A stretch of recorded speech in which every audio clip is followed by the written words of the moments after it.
Okay, good morning friends. So start करते हैं आज का सेशन। इस सेशन में अपन जो प्रीवियस सेशन के अंदर जो थ्योरेटिकल देखा था फंड्स के टाइप्स, सो उन्हीं के ऊपर अपन सम्स करने वाले एग्जांपल के थ्रू। ठीक है, तो स्टार्ट करते हैं। जो प्रीवियस क्लास में देखा था उसको एक बार आप रिविजन करके फिर इस पार्ट को देखना। ठीक है, तो देखो सबसे पहले बोलता है वो, from the following information calculate the amount of sports fund.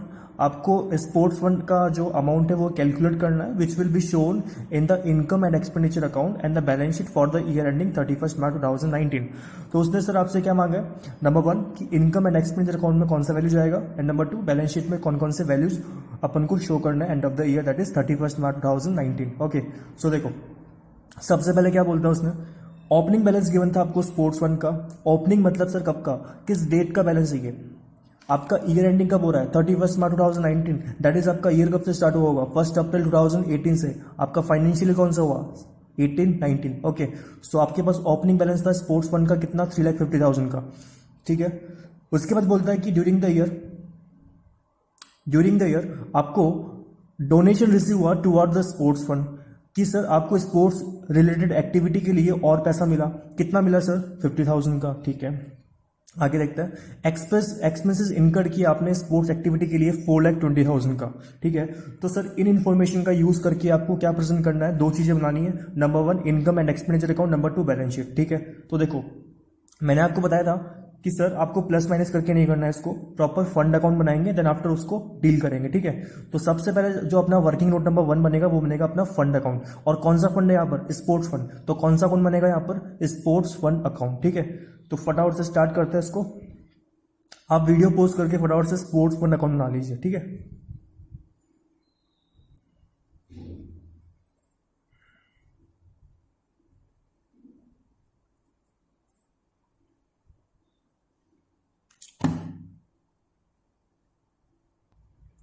Okay. So sir आपको स्पोर्ट्स फंड के अंदर सबसे पहले आप बैलेंस स्पोर्ट करना है। तो पहले अपन को ये पता होना चाहिए कि सर स्पोर्ट्स फंड अपने लिए क्या होता है। दैट इज वो अपने लिए एसेट होता है, वो अपने लिए लायबिलिटी होता है, वो अपन को पहले पता होना चाहिए। तो मैंने आपको प्रीवियस पार्ट के अंदर ये पहले से क्लियर कर रखा है कि सर जो आपके फंड्स होते हैं वो आपके लिए लायबिलिटी होते हैं, क्योंकि आपको क्यों मिले होता है, उन पर्टिकुलर एक्टिविटीज को करने के लिए। ठीक है, तो देखो स्पोर्ट्स फंड का ओपनिंग बैलेंस कितना था अपने पास, 3,50,000 का। और लाइबिलिटीज के जो ओपनिंग बैलेंसेस होते हैं वो कहां पुट करते हैं अपन, क्रेडिट साइड में, that is by balance BD. कितना सर, 3,50,000। ठीक है सर, नेक्स्ट इंफॉर्मेशन गिवन था अपन को, during the year donation receive हुआ अपन को टुवर्ड द स्पोर्ट्स फंड। इसका मतलब कि सर आपका जो स्पोर्ट्स फंड था वो आपका इंक्रीज हुआ है डिक्रीज हुआ, सर इंक्रीज हुआ। ठीक है, तो एक बार इसकी एंट्री बना के देखते हैं कहां पुट करना होगा इसको। देखो स्पोर्ट्स फंड आपको मिल रहा है। ठीक है, स्पोर्ट्स फंड जब आपको मिलेगा तो क्या आएगा बिजनेस में, कैश आएगा। ठीक है, तो कैश जब आएगा तो क्या करेंगे एंट्री उसकी, कैश अकाउंट डेबिट। ठीक है, और सर आपकी जो स्पोर्ट्स फंड की जो लाइबिलिटी थी वो आपका इंक्रीज हुआ या डिक्रीज हुआ, सर इंक्रीज हुआ। और जब लाइबिलिटी इंक्रीज होती है तो अपन इसे क्या कर देते हैं वापस से, क्रेडिट। तो देखो एंट्री क्या बनी आपकी, cash account debit to sports fund account. ठीक है सर, कितना 50,000। ठीक है, अभी अपन कौन सा अकाउंट बना रहे हैं, स्पोर्ट्स फंड अकाउंट। उसमें अपन को क्या पोस्ट करना है, कैश अकाउंट को। तो सर वो कहां पोस्ट होगा आपका, क्रेडिट साइड में। ठीक है, तो सर एक चीज लॉजिक से देखो, तो जब जब आपकी लाइबिलिटी बढ़ती है ना तो पोस्टिंग कहां पे होती है आपकी, क्रेडिट साइड में। और जब जब आपकी लाइबिलिटी कम होती है उसे अपन पोस्टिंग कहां करते हैं, डेबिट साइड में। ठीक है, तो अभी आपकी लाइबिलिटी बढ़ रही है, और वो किस वजह से बढ़ रही है, क्योंकि आपको कैश मिला एज अ डोनेशन। कितना मिला सर, 50,000 का। ठीक है सर, उसके बाद थर्ड इन्फॉर्मेशन बोलता है कि आपने एक्सपेंसेस इनकट किया था स्पोर्ट्स एक्टिविटी के ऊपर। इसका मतलब कि आपने स्पोर्ट्स फंड का यूज किया। स्पोर्ट्स फंड का यूज किया किस लिए, स्पोर्ट्स रिलेटेड एक्टिविटी को करने के लिए। तो सर जब आपने स्पोर्ट्स रिलेटेड एक्टिविटी को करने के लिए एक्सपेंस किया होगा तो आपका जो स्पोर्ट्स फंड था वो कम हुआ होगा या फिर बढ़ गया होगा। सोचो, आपका ऑब्लिगेशन था, आपकी ड्यूटी थी कि उसको यूज करके स्पोर्ट्स की एक्टिविटी को करवाना। ठीक है, और आपने एक्सपेंस किया स्पोर्ट्स एक्टिविटी के ऊपर, इसका मतलब आपका फंड कम हुआ। ठीक है, तो आपका लायबिलिटी कम हो गया ना। तो देखो इसकी एंट्री क्या बनेगी, लाइबिलिटी जब कम होती है तो अपन क्या करते हैं उसको debit, that is sports fund account debit. कितना एक्सपेंस किया, 4,20,000 का, और टू क्या गया होगा बिजनेस के पास से, एनपीओ के पास से कैश, और कैश क्या होता है अपना एसेट्स। एसेट्स कम हो रहा है बढ़ रहा है, सर कम हो रहा है, और एसेट्स जब कम होता है तो अपन क्या करते हैं उसको क्रेडिट, दैट इज एंट्री क्या बनी, sports fund account debit to cash account 4,20,000। ठीक है, तो इसे अपन पोस्ट क्या करेंगे, डेबिट साइड में, दैट इज टू कैश, और ब्रैकेट में आप लिख सकते हो एक्सपेंसेस इनकर्ड। ठीक है सर, कितना एक्सपेंस इनकर किया आपने, 4,20,000 का। क्लियर है। अब सर समझना, अपन ने सारी की सारी इंफॉर्मेशन पुट कर दी, अपन को क्या करना है, बैलेंस निकालना है। ठीक है, अब देखो सर डिफरेंस कहाँ पे आ रहा होगा, देखो यहां पर जो ज्यादा बैलेंस आ रहा है वो किसका आ रहा है, डेबिट का या क्रेडिट का, सर डेबिट का आ रहा है। ठीक है, तो वैसे का वैसे रह जाएगा, यहाँ पर बैलेंस कितना जाएगा, 4,20,000। ठीक है सर, अब सर डिफरेंस किस जगह आ रहा होगा आपका, क्रेडिट साइड में। उस डिफरेंस को अपन कहां ट्रांसफर करते हैं, मैंने आपको बताया था प्रीवियस क्लास में, इनकम एंड एक्सपेंडिचर अकाउंट में। ठीक है सर, कितना डिफरेंस आ रहा है, जब डेबिट का टोटल कितना 420, तो क्रेडिट का भी कितना हो सकता है 420, और बैलेंसिंग फिगर से कितना जाएगा अपना 20,000। ठीक है, ये आपका बैलेंसिंग फिगर से वैल्यू अपन ने फाइंड आउट कर लिया। ठीक है, अब तो लॉजिक समझना, देखो स्पोर्ट्स फंड जो था मेरे पास स्टार्टिंग में कितना था 350 का। ठीक है, उसके बाद मुझे और कितना मिला 50,000 का मिला, तो सर टोटल कितना बन गया मेरे पास फंड 4 लाख रुपीज़ का। इसका मतलब कि मेरी जो ऑब्लिगेशन था, मेरा जो लाइबिलिटी था वो था 4 लाख रुपीज़। अब सर मैं फंड को मैक्सिमम कितना यूज कर सकता हूँ 4 लाख रुपीज़, क्योंकि उसमें पैसा कितना पड़ा है 4 लाख, लेकिन मैंने एक्सपेंस कितना कर दिया 4,20,000। इसका मतलब कि सर मैंने फंड से कितना यूज कर लिया, पूरा का पूरा अमाउंट यूज कर लिया। तो क्या सर फंड का बैलेंस बचना चाहिए क्या, वहां पर नहीं बचेगा, फंड कितना 0, बल्कि यहां पर जो आपने 20,000 का एक्सेस खर्चा किया वो खुद से किया, तो ये जो 20,000 था वो एनपीओ का एक्सपेंस बनेगा। ठीक है, अगर वो 4 लाख रुपीज में से खर्चा कर रहा है तब तक तो एनपीओ का खर्चा नहीं है ना, क्योंकि वो फंड का यूज कर रहा है। ठीक है, लेकिन जैसे ही वो 4 लाख रुपीज से ज्यादा खर्चा कर देगा तो फिर वो एनपीओ का खर्चा बन जाएगा। ठीक है, अगर सर इसका जो सम था वो कुछ ऐसे होता कि सर अपने पास टोटल फंड कितना 3,50,000 का स्टार्टिंग में था, 50 और मिला, इसका मतलब 4 लाख रुपीज का फंड पड़ा है। आपने इसमें से एक्सपेंस किया होता यहाँ पर इस 4,20,000 की जगह एक्सपेंस किया होता फॉर एग्जाम्पल 3,50,000 का। ठीक है, तो सर यहां पर जो 3,50,000 का आपने एक्सपेंस किया, क्या वो एनपीओ ने खुद से किया क्या, नहीं ना, वो तो कहां से हो रहा है खर्चा, अभी भी फंड से कर रहा है वो। ठीक है, तो उस केस में आपके पास यहां पर बैलेंस बच रहा होता, वो इनकम एंड एक्सपेंडिचर अकाउंट में नहीं जाता। इनकम एंड एक्सपेंडिचर अकाउंट में कब जाएगा, जब आप फंड से ज्यादा एक्सेस खर्चा कर दोगे। अभी आपके पास 4 लाख रुपीज है, अगर आप 4 लाख तक खर्चा कर देते हो तब तक तो आपका खर्चा नहीं बनेगा। वो खर्चा कब बनेगा, जब आप 4 लाख से ज्यादा का खर्चा कर दोगे। ठीक है, बट सर इस केस में क्या हो रहा है समझना, 4 लाख का टोटल फंड आपने एक्सपेंस किया 350 का, इसका मतलब कि अभी और कितना आपका ऑब्लिगेशन बचा है 50 का, तो ये कहाँ जाना चाहिए आपके पास, बैलेंस शीट में। बैलेंस शीट में कहाँ पर, लाइबिलिटी साइड में। ठीक है, तो अगर ये सम में ऐसा होता कि आपका जो एक्सपेंस था वो कितना था 350 का, तो उस केस में यहां पर आपके पास बैलेंस बच रहा होता टू बैलेंस सीडी 50,000, और ये वाला बैलेंस कहां जा रहा होता आपका, बैलेंस शीट में जा रहा होता लाइबिलिटी साइड में। ठीक है, बट यहां पर हुआ क्या, 350 का स्टार्टिंग में बैलेंस था, 50 का और मिला, 4 लाख रुपीज हो गया। लेकिन सर आपने जो स्पोर्ट्स रिलेटेड एक्टिविटीज है उनके ऊपर खर्चा कितना कर दिया 420 का। इसका मतलब कि सर 4 लाख तो था, तो 4 लाख में तो पूरा खर्चा कर दिया आपने, क्या फंड का कुछ पैसा बचा, नहीं बचा, बल्कि आपने खुद से खर्चा कितना कर दिया 20 का एक्स्ट्रा कर दिया, तो वो कहाँ जाएगा आपका इनकम एंड एक्सपेंडिचर अकाउंट में। ठीक है, तो सर समझना अगर मैं आपसे बोलूं कि अगर आपके पास फंड का पॉजिटिव बैलेंस आ रहा है, ठीक है, तो उस केस में वो कहाँ जाएगा आपका बैलेंस शीट में, क्योंकि अभी भी आपकी लाइबिलिटी बची हुई है। लेकिन सर अगर फंड का आपके पास नेगेटिव बैलेंस चला गया, इसका मतलब वो कहाँ जाएगा, आपका इनकम एंड एक्सपेंडिचर अकाउंट में। ठीक है, तो यहाँ पर वही हुआ सर। देखो इस वाले केस में क्या हो रहा है, 4 लाख का टोटल फंड था, आपने कितना खर्चा कर दिया, 350 का। तो ये जो बैलेंस बचा आपके 50, ये पॉजिटिव था नेगेटिव था, पॉजिटिव था, तो कहाँ जाना चाहिए आपके पास, बैलेंस शीट में। अगर यही बैलेंस नेगेटिव होता, इसका मतलब कि आपने एक्सपेंस खुद से किया, इसका मतलब नेगेटिव बैलेंस कहाँ जाएगा, आपका इनकम एंड एक्सपेंडिचर अकाउंट में, जो इस वाले केस में हो रहा है। ठीक है, तो इस तरीके से इसको प्रेजेंट करना था। तो सर क्या यहाँ पर बैलेंस शीट बनेगा, सर नहीं बनेगा, क्योंकि स्पोर्ट्स फंड कितना बचा है आपके पास, 0 बचा है, कुछ नहीं बचा। ठीक है, तो यहाँ पर सिर्फ क्या बनेगा, आपका इनकम एंड एक्सपेंडिचर अकाउंट। ठीक है, तो उसको शो कर देंगे यहाँ पर। एक्सपेंस कितना किया आपने खुद से, 20,000, तो यहाँ पर शो कर देंगे टू स्पोर्ट्स एक्सपेंसेस। ठीक है सर, कितना, 20,000 रुपीज का। और यहां पर अपन रेफरेंस दे देंगे, रेफरेंस वर्किंग नोट नंबर 1 का। ठीक है, इस तरीके से आपको प्रेजेंट करना है। यहां पर आपको एक नोट लिख के आना है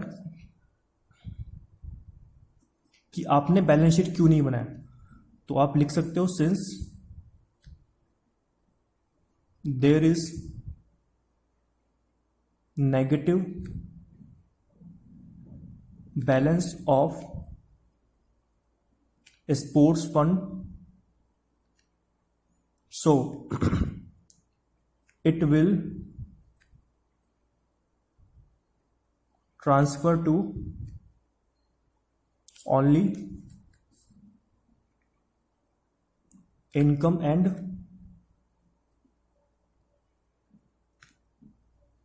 expenditure अकाउंट। ठीक है, तो इस तरीके से आपको डील करना है। आपके बुक्स के अंदर सर इसको प्लस माइनस से कर रखा है, लेकिन आपको हमेशा क्या करना है, पहले वर्किंग नोट नंबर 1 बना के क्या करना है, स्पोर्ट्स फंड अकाउंट बनाना है, क्योंकि आपको अकाउंट्स का नॉलेज है तो उसको यूज करो। ठीक है, अकाउंट बनाओगे, अकाउंट बनाने के बाद ये आप क्या करोगे, प्रेजेंटेशन करके आओगे इस तरीके से। ठीक है, तो सबसे पहले आपका काम क्या होगा, वर्किंग नोट नंबर 1, जो भी फंड है आपका उसका अकाउंट बनाना है। अकाउंट बनाकर ही आपको क्या करना है, पोस्ट करना है। या तो वो बैलेंस जाएगा बैलेंस शीट में, या फिर वो बैलेंस जाएगा इनकम एंड एक्सपेंडिचर अकाउंट में। बैलेंस शीट में वैल्यू कब जाएगा, जब उस फंड का वैल्यू क्या होगा, पॉजिटिव।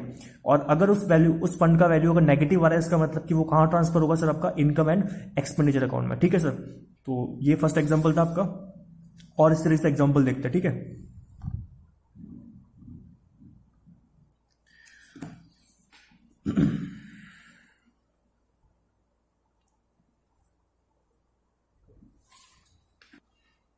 ओके, सेकेंड एग्जाम्पल देखो, show how you would deal with the following items in the final account of the club. Okay, यहां पर आपको ये नहीं बोला गया कि आपको उसको इनकम एंड एक्सपेंडिचर अकाउंट में शो करना है या फिर बैलेंस शीट में शो करना है। ठीक है, तो सर फाइनल अकाउंट में आपको ये पता होना चाहिए कि इसमें क्या क्या चीजें आती है। ठीक है, number 1 receipt payment account, income expenditure account, balance sheet. ठीक है, तो ये आपको पता होना चाहिए कि कहां से कौन सी चीज कहां पे जाने वाली है। ठीक है, सबसे पहले आपको बैलेंसेस गिवन है यहां पर, debit balance that is asset and expense वाले balances, credit balance that is income and liabilities वाले बैलेंसेस। ठीक है, प्राइस फंड क्या होता है अपने लिए, लाइबिलिटीज, क्या होगा इसका बैलेंस, क्रेडिट, कितना गिवन है अपने पास, 2 लाख रुपीज का।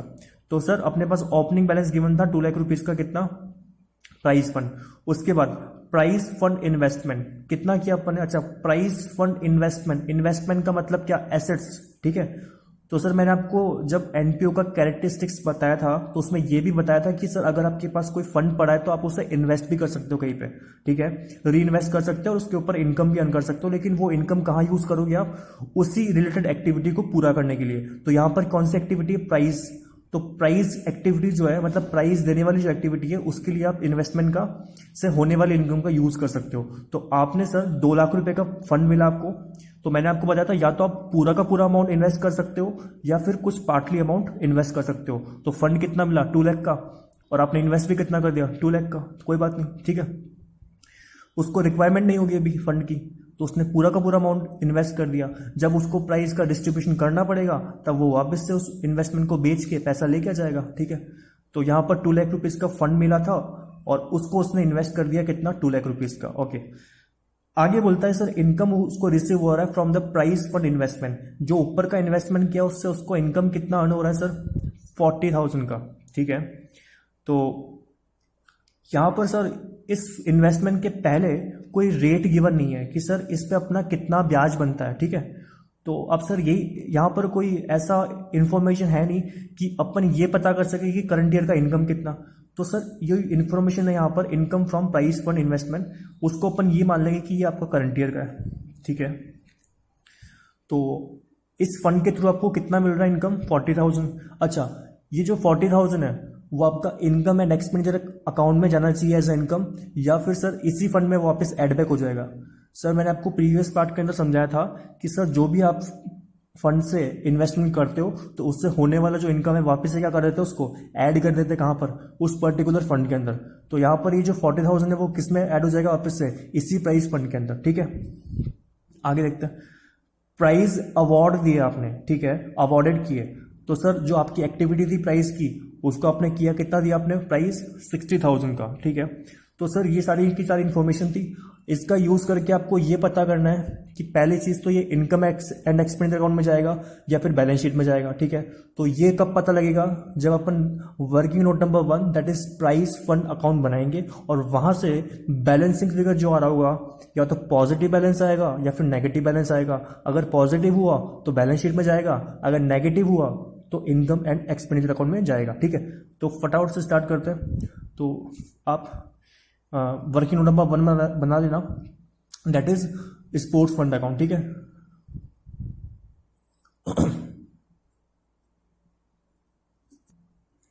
ओके, सो स्टार्ट करते हैं। सबसे पहले अपन को बैलेंसेस पुट करना है। सो सबसे पहले अपन अकाउंट कौन सा बना रहे हैं? सॉरी, यहाँ पे प्राइस फंड आएगा, ये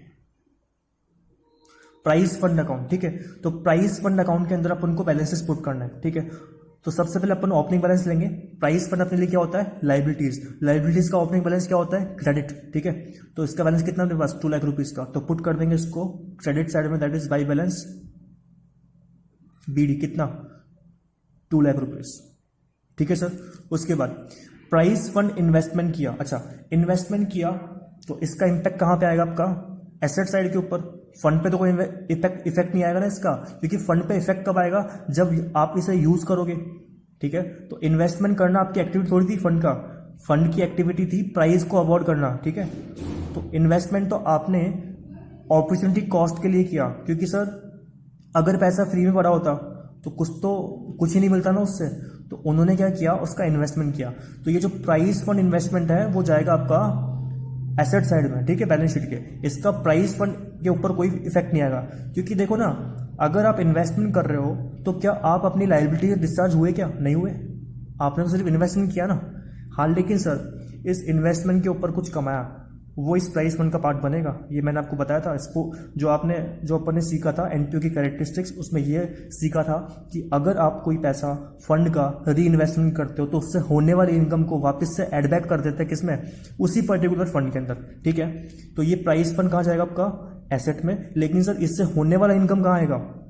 इस प्राइस फंड के अंदर, ठीक है। तो देखो उसने इनकम कितना अर्न किया इस प्राइस फंड इन्वेस्टमेंट से? 40,000 का। तो देखो इसकी एंट्री क्या बनेगी? पैसा मिला होगा उसको, ठीक है। तो सबसे पहले पैसा आया तो एंट्री क्या बनेगी इसकी? Cash account debit to interest. Cash अपना एसेट है, उसको डेबिट किया। इंटरेस्ट आपका इनकम था, उसको क्या कर दिया अपन ने? क्रेडिट। तो एंट्री क्या बनी इसकी? कितना आया था आपके पास? 40,000 का, ठीक है। तो ये तो एंट्री बनी आपकी रिसीव होने पर। अब सर इसको ट्रांसफर कहाँ करना है अपन को?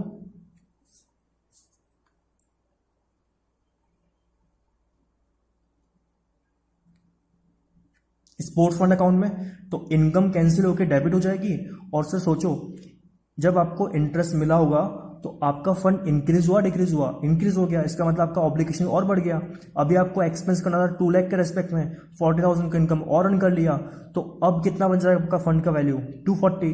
तो जब 240 बनाएंगे तो फंड को बढ़ाना पड़ेगा, और फंड जब बढ़ेगा तो लायबिलिटी बढ़ेगी, और लायबिलिटी का नेचर क्या होता है? क्रेडिट। और जब वो बढ़ती है वापस से तो क्या करते हैं उसको? वापस से क्रेडिट, ठीक है। तो ये इंटरेस्ट कैंसिल होकर कहाँ ट्रांसफर हो जाएगा आपका? प्राइस फंड में। तो इंटरेस्ट को जब कैंसिल करेंगे तो डेबिट कर देंगे, कितना 40,000, और प्राइस फंड आपका और इंक्रीज हो जाएगा, इसलिए उसको अपन कर देंगे क्रेडिट, कितना 40,000 का। ठीक है सर, तो कहां पोस्ट करेंगे इसको? अभी कौन सा बना रहे हैं अपन? Prize fund. प्राइस फंड में क्या पोस्ट करेंगे? इंटरेस्ट को। तो कहां पोस्ट करेंगे उसको? क्रेडिट साइड में, बाय इंटरेस्ट। कितना सर? 40,000। ठीक है सर। उसके बाद नेक्स्ट फोर्थ पॉइंट क्या बोलता है? प्राइस अवार्ड किया आपने 60,000 का। इसका मतलब कि सर आपने अपनी जो ऑब्लिगेशन था उसको डिस्चार्ज किया। ठीक है, तो प्राइस फंड कम हुआ या बढ़ा? सर कम होगा। तो जब आपने एक्सपेंस किया होगा उस अवार्ड को देने के लिए, कहां से किया होगा? प्राइस फंड से किया होगा। तो प्राइस फंड कम हुआ आपका और एक्सपेंस हुआ, तो क्या करेंगे उसको? डेबिट। तो देखो एंट्री क्या बनेगी इसकी?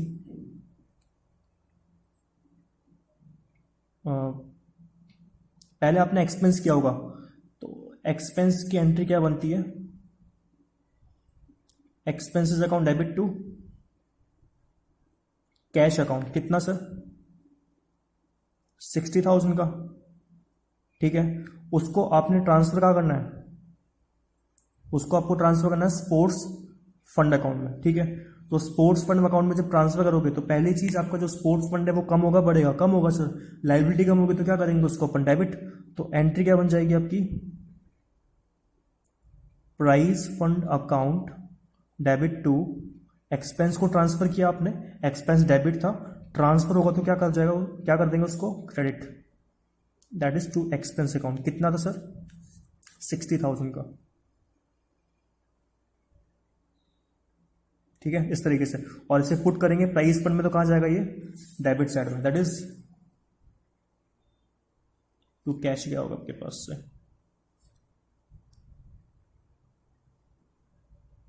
एक्सपेंसेस इनकर्ड कितना किया सर? 60,000 का। ठीक है सर। अब सर आपको ये पता करना है कि इसका बैलेंस पॉजिटिव है नेगेटिव है। देखो, तो अभी तक अपन ने सारी की सारी इन्फॉर्मेशन पुट कर दी। अब अपन को क्या करना है? बैलेंस फाइंड आउट करना है। बैलेंस या तो पॉजिटिव होगा या बैलेंस तो नेगेटिव होगा, तो अपन को वो देखना है। ठीक है, तो सबसे पहले देखो कि बैलेंस ज्यादा किस तरफ का आ रहा है। तो ज्यादा आ रहा है अपने पास क्रेडिट साइड का। वो कितना आ रहा है सर? 2,40,000 का। तो सर डेबिट का भी कितना? 240। Debit is equal to credit. तो सर इस बार बैलेंसिंग फिगर से क्या आ जाएगा आपका? Closing balance. इस बार क्या इनकम एंड एक्सपेंस अकाउंट में ट्रांसफर होगा? नहीं सर, इस बार अपना क्लोजिंग बैलेंस बच रहा होगा। कितना बच रहा होगा? 240 का टोटल था अपने पास, उसमें से 60 का यूज किया, तो सर कितना बचा? 180। तो सर क्या आपने खुद से कुछ खर्चा किया? नहीं किया सर। अगर मैं खुद से कुछ खर्चा करता तो मैं इनकम एक्सपेंडिचर अकाउंट में ट्रांसफर करता ना। यहां तो मैंने क्या किया, बल्कि यहां पर मैंने क्या किया, यहां पर 240 का टोटल फंड था, उसमें से 60 ही खर्च कर पाया। तो सर अभी और कितना खर्च करना बाकी है? अभी और कितनी ऑब्लिगेशन है? 180 की। ठीक है, दैट्स वाई इसको अपन क्या करेंगे? क्लोजिंग बैलेंस निकाल के लिखेंगे। और ये जो बैलेंस है वो कहां जाएगा आपका? Transfer to balance sheet. ठीक है, अभी आपका एक्सपेंस नहीं बनेगा। एक्सपेंस तो तब बनता जब इसका बैलेंस नेगेटिव होता, या फिर मैं ऐसे बोल सकता हूं कि जब आपने 240 से ज्यादा एक्सपेंस कर दिया होता ना प्राइस फंड के ऊपर, प्राइस अवार्ड देने में, तो उस केस में आपका वो इनकम एंड एक्सपेंस अकाउंट में जाता, फिर बैलेंस शीट में कुछ नहीं जाता। ठीक है, तो यहां पर आपके पास 240 का टोटल बैलेंस अवेलेबल था, जिसको आपको यूज करना था। आपने यूज सिर्फ कितना किया? 60 का। दैट्स मीन्स आपके पास अभी और कितना ड्यूटी बचा है, कितना और ऑब्लिगेशन है? 180 का। ठीक है, इसका मतलब ये है कि सर आपका इनकम एंड एक्सपेंस अकाउंट इस बार नहीं बनेगा। इस बार क्या बनेगा आपका? Balance sheet. ठीक है, तो देखो बैलेंस शीट में से कहां पुट करना है आपको? लायबिलिटी साइड में। तो आपके पास स्पोर्ट्स फंड का पॉजिटिव बैलेंस था, प्राइस फंड का पॉजिटिव बैलेंस था, प्राइस फंड का, या इससे आप वर्किंग नोट नंबर 1 से रेफरेंस देके लिख सकते हो। कितना था सर? 180 का। ठीक है, तो ये आपका ऑब्लिगेशन था। लेकिन सर यहां पर एक चीज और है, दैट इज आपके पास एसेट भी पड़ा हुआ है। भी कितना एसेट पड़ा हुआ है? प्राइस फंड इन्वेस्टमेंट था आपके पास 2 लाख रुपीज का। ठीक है, तो इसे कहां लिखेंगे अपन? एसेट साइड में। ठीक है, तो इसे लिख देंगे यहां पर प्राइस फंड इन्वेस्टमेंट था अपने पास कितना? 2 लाख रुपीज का। ठीक है, तो इस तरीके से इसको प्रेजेंट करना है, ठीक है सर। तो पहले अपन ने क्या किया, पहले प्राइस फंड अकाउंट बनाया। प्राइस फंड अकाउंट बनाकर मैंने क्या किया, सबसे पहले इसको वैल्यू फाइंड आउट किया कि सर पॉजिटिव बैलेंस है नेगेटिव बैलेंस है।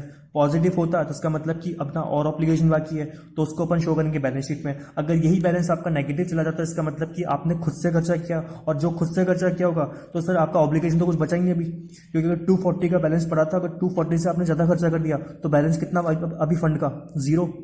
तो जो भी आप एक्सेस खर्चा करोगे तो वो आपका एक्सपेंडिचर का पार्ट बनेगा, उसे अपन ट्रांसफर करेंगे इनकम एंड एक्सपेंस अकाउंट में। लेकिन यहाँ पर क्या हो रहा है, अभी भी आपके पास पैसा पड़ा है फंड का, इसका मतलब कि आपका ऑब्लिगेशन है, इसे ट्रांसफर कहाँ करेंगे अपन, बैलेंस शीट में, ठीक है, प्राइस फंड। और दूसरी चीज क्या ट्रांसफर होगा अपने पास, इन्वेस्टमेंट कितना पड़ा है अपने पास 2 लाख का, और यहाँ पर कोई भी ऐसी इन्फॉर्मेशन नहीं है कि सर अपन ने इस इन्वेस्टमेंट को बेच दिया, ठीक है, इसका मतलब कि क्लोजिंग डेट पे भी वो एग्जिस्ट कर रहा होगा, तो इसे अपन शो कर देंगे यहाँ पर price fund investment that is 2 lakh rupees, ठीक है।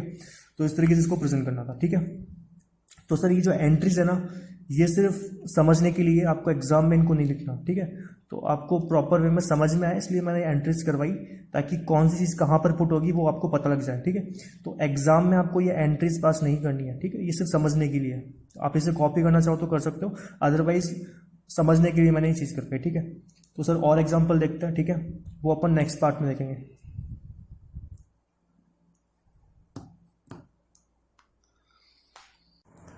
ओके, सो इस पार्ट में अपन नेक्स्ट एग्जांपल डील करने वाले हैं, ठीक है सर, वेरी इंपॉर्टेंट एग्जांपल है, ठीक है, समझते हैं इसको।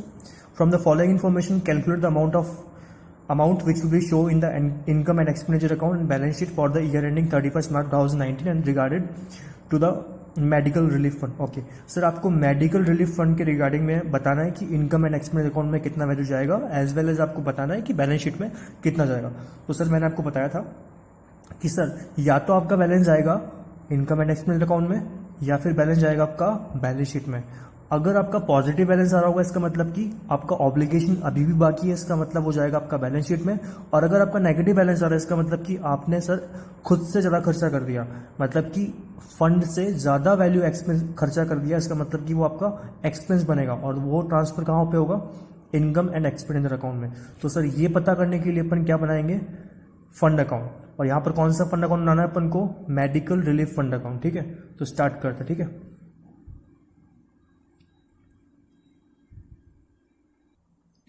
ओके, सो आपने अकाउंट बना लिया होगा, तो देखो बैलेंसेस पुट करते हैं। सबसे पहले medical relief fund. Okay, medical relief fund क्या होता है अपने बिजनेस के लिए, ऑब्लिगेशन दैट इज लायबिलिटी, और लायबिलिटीज का ओपनिंग बैलेंस का पुट करते हैं अपन क्रेडिट साइड में, that is by balance BD. कितना सर बैलेंस, 1 अप्रैल 2018 को मेडिकल रिलीफ फंड था अपने पास 10 लाख रुपीज का, तो पुट कर देंगे यहां पर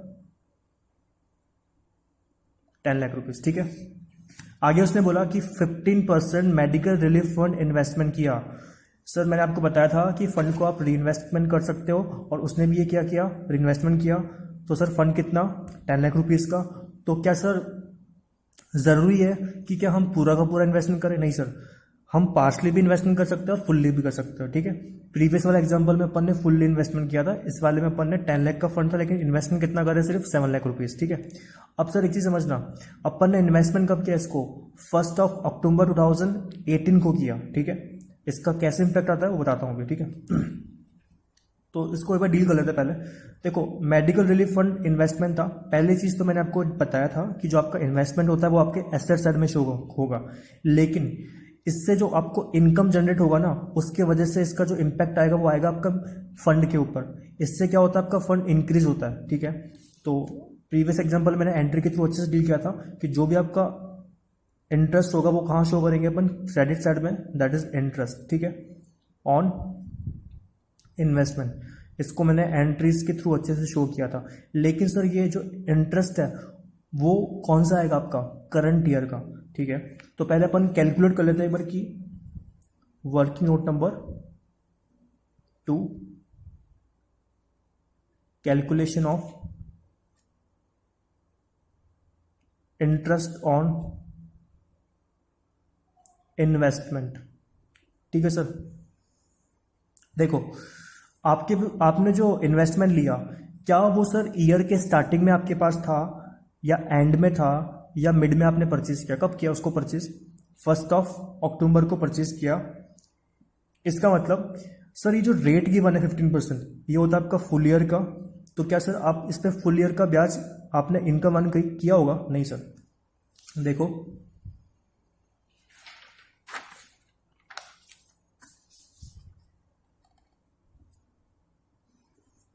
ये आपका ईयर स्टार्ट हुआ 1 अप्रैल 2018 को, आपका ईयर एंड कब हुआ? 31 मार्च 2019 को। आपने इन्वेस्टमेंट कब परचेज किया? 1 अक्टूबर 2018 को। तो सर क्या आपने इस पे पूरा 12 मंथ्स का इनकम अर्न किया होगा, या फिर जितने मंथ आपके पास रहा होगा उतना इनकम अर्न किया होगा? जितने महीने आपके पास रहा होगा, तो सर कितने महीने आपके पास रहा ये इन्वेस्टमेंट? 6 मंथ्स। तो आपको इनकम कितना रिकॉर्ड करना चाहिए? जितना आपके पास जो इन्वेस्टमेंट था उतना, ठीक है। तो यहाँ से लेके यहाँ तक का तो इनकम आपने अर्न किया ना, ठीक है सर। तो इसका अगर मैं कैलकुलेशन करूँ तो देखो इंटरेस्ट इज इक्वल टू कितना हो जाएगा आपका, अगर आपने इन्वेस्टमेंट किया 7 लाख रुपीज़ का, इस पे आप कितना अर्न करते हो? 15%।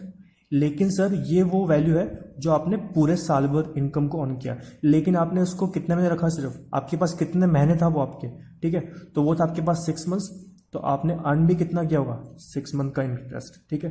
तो इसको जब कैलकुलेट करोगे तो इसका वैल्यू आएगा 7 लाख का 15%, दैट इज 1,05,000। और 1,05,000 का हाफ कितना होता है? 52,500, ठीक है। तो ये वो इनकम है जो आपने अर्न किया करंट ईयर के अंदर, ठीक है। तो करंट ईयर का इनकम कितना? 52,500, ठीक है। अब करंट ईयर में 6 मंथ अर्न किया तो 6 मंथ का लेंगे, ठीक है। तो यहाँ पे इतना अर्न किया आपने करंट ईयर के अंदर। अब देखो लास्ट में आपको एक इंफॉर्मेशन गिवन है कि आपको इंटरेस्ट रिसीव हुआ फ्रॉम द इन्वेस्टमेंट कितना? 50,000 का। मैंने आपको फर्स्ट पार्ट जो था उसमें ये डिस्कस किया था कि सर आपको जब इंटरेस्ट को रिकॉर्ड करना है तो कितना रिकॉर्ड करोगे? जितना आपका करंट ईयर का बनता है, ठीक है। तो सर 50 रिसीव हुआ, लेकिन आपने कमाया कितना? 52,500। तो यहाँ पर रिकॉर्ड कितना करेंगे? जो आपका करंट ईयर का बनता है, ठीक है। और करंट ईयर का कितना बनता था आपका? 52,500, ठीक है। अब इसका कैसे इंपैक्ट आएगा बैलेंस शीट में वो भी बता देता हूं। देखो अच्छा, आपने कितना कमाया? 52,500। आपको मिला कितना? सिर्फ 50,000। तो क्या सर आपको ज़्यादा मिला कम मिला? कम मिला। इसका मतलब कि इसका बेनिफिट जो था कितना कम मिला? 2,500। तो जो 2,500 है उसका बेनिफिट आपको कब मिलेगा? Next year. और जिसका बेनिफिट आपको नेक्स्ट ईयर मिलता है वो क्या होता है? क्या होता है आपके लिए? एसेट्स। तो यहाँ पर आपकी एक वैल्यू जाएगी बैलेंस शीट में, दैट इज एक्रूड इंटरेस्ट। कितना सर? 52,500 आपने कमाया, बट आपको मिला कितना? सिर्फ 50,000। दैट इज 2,500 कहाँ दिखाएंगे अपन? बैलेंस शीट में, ठीक है, एसेट साइड में। बट यहां पर कितना लेंगे? सिर्फ जितना आपका करंट ईयर का बनता है, दैट इज 52,500, ठीक है सर। अब देखो आगे इन्फॉर्मेशन बोलता है आपने एक्सपेंस इनकर किया मेडिकल एक्टिविटी के ऊपर ड्यूरिंग द ईयर कितना? 2,50,000। तो इसको कहाँ डील करेंगे अपन? डेबिट साइड में। अपना फंड जो लाइबिलिटी था वो डिक्रीज होगा, तो इसको दिखा देंगे टू कैश। एक्सपेंस इनकर्ड, इस एंट्री को मैंने प्रॉपरली समझा था प्रीवियस पार्ट के अंदर, ठीक है। तो कितना एक्सपेंस इनकर्ड किया आपने? 2,50,000 का, ठीक है सर। उसके बाद आपको डोनेशन और रिसीव हो रहा है toward the medical related activity के लिए, कितना? 75,000 का। तो आपका फंड और इंक्रीज होगा, ठीक है। और अगर आपका लाइबिलिटी इंक्रीज होगा तो कहां पोस्ट करेंगे उसको? वापस से क्रेडिट साइड में, that is by cash. Donation received, इसको भी मैंने प्रॉपरली डील किया था प्रीवियस पार्ट्स के अंदर, ठीक है। कितना सर? 75,000। तो अपन ने सर सारे के सारे बैलेंसेस पुट कर दिए। अब अपन को क्या करना है? बैलेंसिंग फिगर निकालना है कि सर बैलेंसिंग फिगर कहाँ पे आ रहा है, बैलेंस कहाँ पे आ रहा है, ठीक है। तो देखो यहाँ पर जो बैलेंस ज़्यादा आ रहा है वो किस तरफ का आ रहा है? क्रेडिट साइड का। तो इसका टोटल जब लगाए तो कितना आएगा सर? ये इसका टोटल आएगा 11,27,500, ठीक है। और सर डेबिट का टोटल कितना 250, तो यहाँ पर बैलेंस कितना बच जाएगा आपके पास, यहाँ पर आपके पास बचेगा क्लोजिंग बैलेंस, ठीक है। और इसे अपन ट्रांसफर कहाँ करेंगे, बैलेंस शीट के अंदर। ऐसा क्यों, क्योंकि आपके पास पॉजिटिव बैलेंस पड़ा है अभी। कितना आएगा सर, अगर 11,27,500 में से लेस करें 250, तो यह आ जाएगा अपने पास 8,77,500, ठीक है। ये बैलेंस की फिगर्स निकाल दिया अपन ने, ठीक है।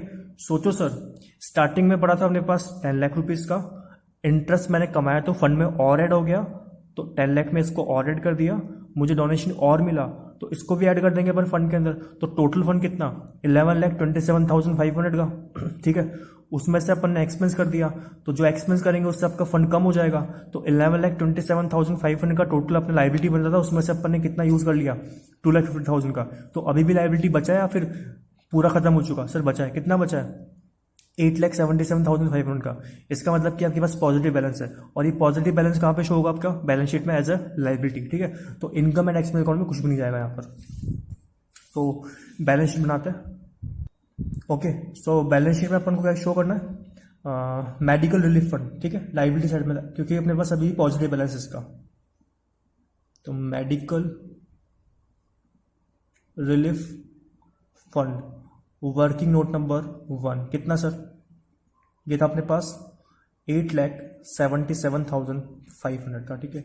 अब अपन को एसेट में भी दो चीज शो करनी, नंबर 1 जो आपका इन्वेस्टमेंट था वो, तो इन्वेस्टमेंट कितना था आपके पास 15% मेडिकल रिलीफ फंड, वो था अपने पास 2,50,000 का, ठीक है। उसके बाद सर अपन ने एक इनकम एक्रूड इनकम इंटरेस्ट था अपने पास, और वो क्या था अपने लिए एसेट, वो कितना निकाला अपन ने 2,500, ठीक है। तो इसे शो कर देंगे एसेट साइड में, दैट इज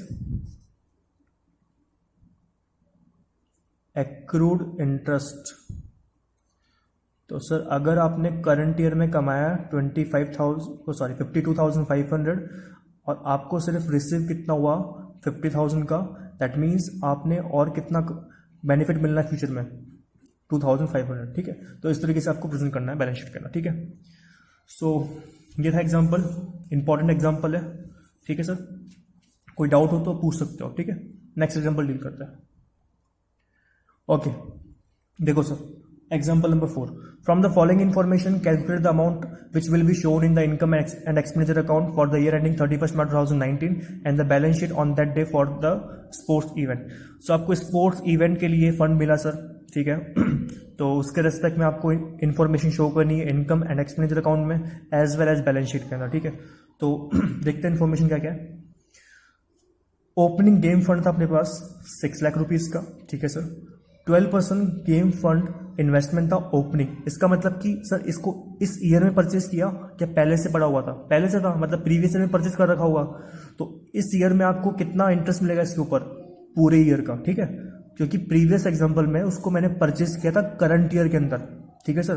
तो उसको मैंने कैलकुलेट किया था 6 मंथ्स के अकॉर्डिंग, बट यहाँ पर जो इन्वेस्टमेंट था वो स्टार्टिंग से पड़ा हुआ है, और अगर स्टार्टिंग से पड़ा हुआ है इसका मतलब ये है कि इस पर पूरे ईयर का अपन को इंटरेस्ट कैलकुलेट करना है, ठीक है। तो 12% गेम फंड कितना अपने पास 3 लाख रुपीज का, एक्सपेंसेस इनकर्ड किया ड्यूरिंग द 2 लाख रुपीज का, डोनेशन रिसीव हो रहा अपने पास गेम ड्यूरिंग द ईयर कितना 80,000 रुपीज का डोनेशन और रिसीव हुआ।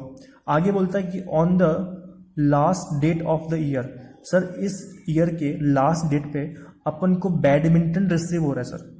अब देखो जरूरी थोड़ी कि कैश में ही चीज अपन को मिले, अपन को एसेट भी तो मिल सकता है ना, ठीक है। तो अपन को एसेट मिल गया, और वो कितना था एसेट, बैडमिंटन रिसीव हो रहा है as a donation worth rupees कितना 2 लाख रुपीज का।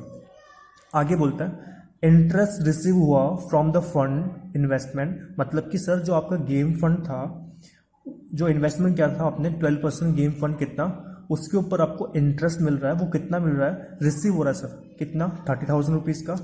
आपको एक और इन्फॉर्मेशन गिवन है, दैट इज डेप्रिसिएशन को आपको लगाना था 20% पर एनम से on the value of badminton, ठीक है। तो बैडमिंटन अपना एसेट है, उसके ऊपर अपन को क्या चार्ज करना पड़ता है डेप्रिसिएशन, ठीक है, क्योंकि फिक्स एसेट के ऊपर क्या चार्ज करते हैं अपन, डेप्रिसिएशन। तो डेप्रिसिएशन कहाँ जाएगा आपका, इनकम एंड एक्सपेंडिचर अकाउंट में, ठीक है। तो इसको डील करते हैं। सबसे पहले अपन को क्या पता करना है, closing balance of game fund, ठीक है। तो यहां पर कौन सा अकाउंट बनेगा, गेम फंड अकाउंट। तो देखो बनाते हैं। ओके, सो फटाफट से इनकी बैलेंसेस पुट करते हैं। नंबर 1, गेम फंड क्या होता है आपके लिए, लाइबिलिटीज। लाइबिलिटी के बैलेंस क्या होगा, credit, that is by balance BD, कितना सर, 6 लाख रुपीज का। ओके, 6 लाख रुपए का बैलेंस है। उसके बाद 12% गेम फंड इन्वेस्टमेंट किया आपने, तो सर मैंने आपको बताया था कि इसके ऊपर जो आपका इनकम अर्न होगा ना, वो जाएगा फंड अकाउंट में। अदरवाइज ये जो 12% गेम फंड है वो कहाँ जाएगा, आपका बैलेंस शीट में, ठीक है। तो 12% जो गेम फंड इन्वेस्टमेंट है वो जाएगा आपका बैलेंस शीट में, ठीक है। आगे देखते हैं, एक्सपेंसेस इनकर्ड किया आपने ड्यूरिंग द ईयर। तो जब आप एक्सपेंस इनकर्ड करोगे तो आपका फंड कम होगा बढ़ेगा, कम होगा, दैट इज कहाँ जाएगा उसको, टू कैश। ब्रैकेट में लिखना एक्सपेंसेस इनकर्ड, कितना किया सर, 2 लाख रुपीज का। ओके, आगे देखते हैं, डोनेशन रिसीव हुआ ड्यूरिंग द ईयर, कितना, 80,000 का। तो डोनेशन जब रिसीव होगा तो आपका गेम फंड और बढ़ेगा, दैट इज बाय कैश।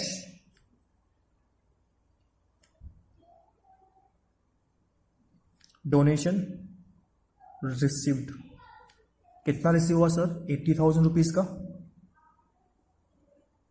ठीक है। उसके बाद on the last date of the year, मतलब जो करंट ईयर था उसके लास्ट डेट पे अपन को बैडमिंटन भी रिसीव हुआ, ठीक है। तो रिसीव तो डोनेशन हुआ, तो अपन को एसेट भी दे सकता है, कैश भी दे सकता है। तो अपन को एसेट मिल गया, तो अल्टीमेट होगा क्या, आपका फंड तो बढ़ेगा ना, आपकी लायबिलिटी तो बढ़ेगी।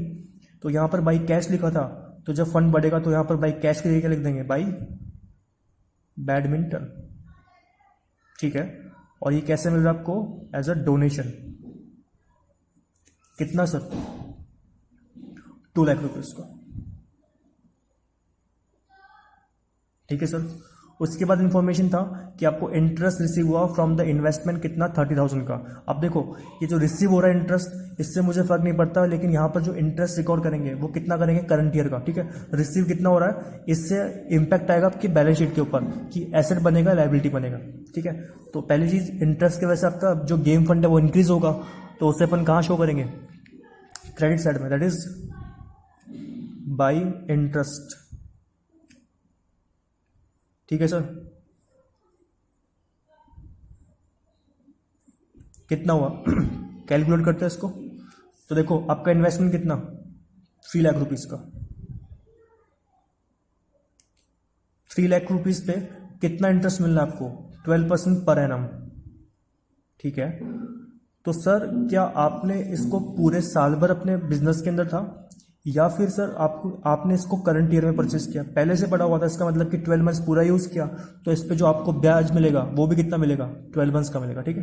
तो यहां पर मंथ से कुछ कैलकुलेशन नहीं करना है इसका, ये 12 मंथ्स का ही होगा, ठीक है पूरा। तो सर कितना हो जाएगा ये, 36,000, ठीक है। ये वाला इन्फॉर्मेशन पुट कर दिया। अच्छा, डेप्रिसिएशन, डेप्रिसिएशन कहाँ शो होता है सर अपना, बैलेंस शीट में, और दूसरा कहाँ शो होता है, एसेट साइड में। जो भी आपका डेप्रिसिएशन का रेलेवेंट एसेट है उसमें से अपन उसको हटा के शो कर देता है, ठीक है। तो इसको देखते हैं एक बारी, बट पहले इसका जो इम्पैक्ट है वो आपका फंड अकाउंट में नहीं आएगा, इसलिए अभी अपन कौन सा अकाउंट बना रहे हैं, फंड अकाउंट। तो इससे रिलेटेड जो चीज़ें वो देख रहे हैं अभी अपन, ठीक है। तो अपन ने सारी की सारी इन्फॉर्मेशन पुट कर दी। अब क्या करना है अपन को, बैलेंस निकालना है, तो बैलेंस निकाल देंगे इसका। तो ज़्यादा बैलेंस किस तरफ का आ रहा है आपका, क्रेडिट साइड का, तो इसका टोटल करते हैं। तो टोटल करने पे कितना आएगा इसका value sir, 680, 6 lakh plus 80,000 plus 2 lakh plus 36,000, that is 9,16,000, ठीक है सर। तो डेबिट का भी कितना आ रहा होगा, 9,60,000, ठीक है सर। तो बैलेंसिंग फिगर कहाँ पे आ रहा होगा आपका, डेबिट साइड में, that is by balance CD, कितना आ रहा होगा, 2 लाख कम कर देंगे, दैट इज 7,16,000।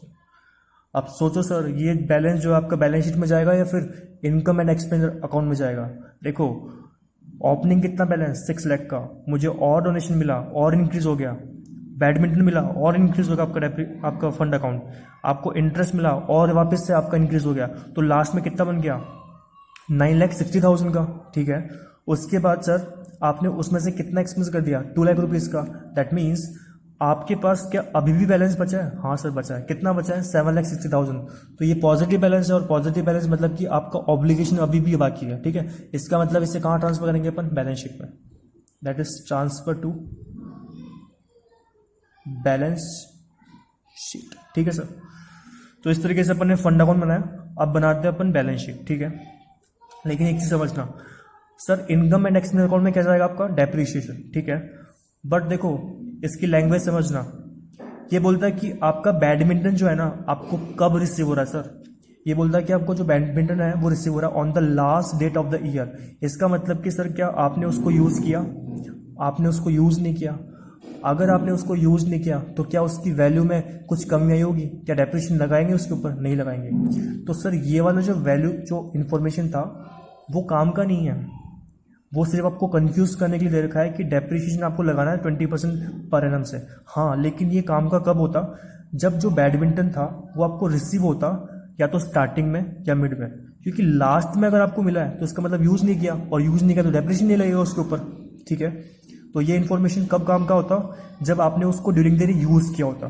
तो अगर कोई चीज़ आपको एंड ऑफ द डे मिलेगी तो कहाँ से यूज करोगे उसको आप, ठीक है। तो ये जो इन्फॉर्मेशन था डेप्रिसिएशन वाला, ये रेलिवेंट नहीं है, सिर्फ आपको कंफ्यूज करने के लिए दे रखा था कि आप इसके ऊपर डेप्रिसिएशन चार्ज करके इनकम एंड एक्सपेंस अकाउंट में शो कर दो, ठीक है। बट ऐसा नहीं होगा, क्यों? क्योंकि सर आपने यूज नहीं किया उसको ड्यूरिंग द ईयर, और अगर ड्यूरिंग द ईयर यूज नहीं किया तो ये आपका इनकम एंड एक्सपेंस अकाउंट में जाएगा भी नहीं, ठीक है।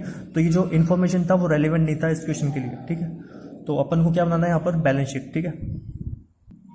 ओके, सो बैलेंस शीट में आपको उनको पुट करना है क्या? एक तो क्लोजिंग बैलेंस है इस गेम फंड अकाउंट का, तो उसको पुट कर देंगे लायबिलिटी साइड में, that is game fund account, ठीक है। कितना सर? यहाँ पर वर्किंग नोट नंबर 1 का रेफरेंस देके आप लिख सकते हो 7,60,000 का, ठीक है।